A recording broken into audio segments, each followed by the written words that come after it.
point de vue sur Document 4. Première partie.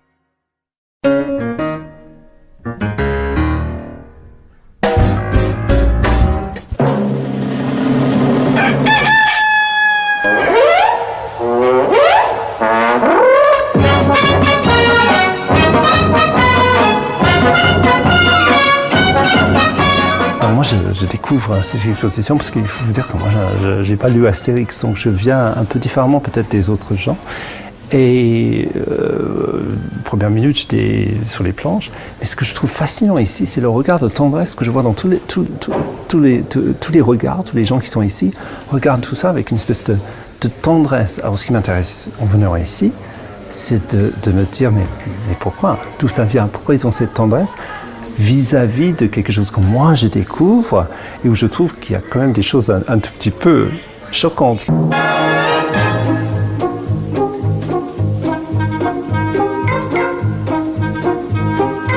Je suis archi sensible à tout ce qui a des allures d'être stéréotype par rapport aux uns aux autres. L'Européen que je suis, j'ai passé ma vie à fuir des stéréotypes. Et là, pour le moment, j'en aperçois quand même certains. Donc, je vais aller fouiller un peu plus pour savoir si c'est vraiment ça. C'est normal, c'était l'époque. C'est des trucs marrants que les gens trouvent drôles quand ils sont enfants. Mais quand on regarde ça avec une certaine distance qui est la mienne, qui ne connaît pas ça, je suis désolé, hein, vous allez me détester, mais je trouve que ça renforce des stéréotypes. Deuxième partie.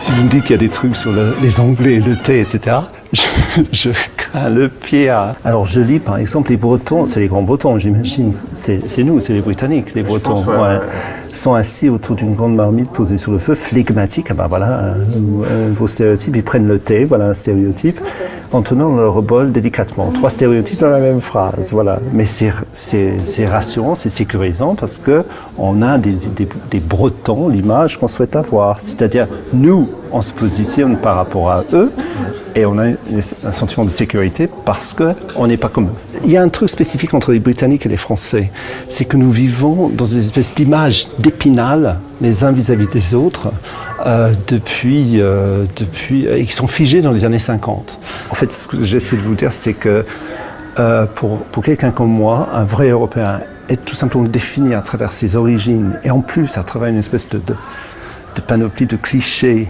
qui sont facilement accolés à ses origines et qui en plus ne correspondent pas forcément.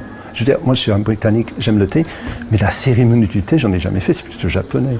Donc ça ne colle même pas, c'est même pas vrai. Le 5 o'clock, c'est quelque chose que mes parents ne comprennent pas. C'est un concept français, le 5 o'clock. Donc, c'est la même chose dans les deux sens. Mes compatriotes sont encore pires. Hein. Au moins, les Français font l'effort de comprendre un peu la langue des autres. Donc, les stéréotypes que nous avons les uns des autres ne sont pas forcément très fiables. Troisième partie.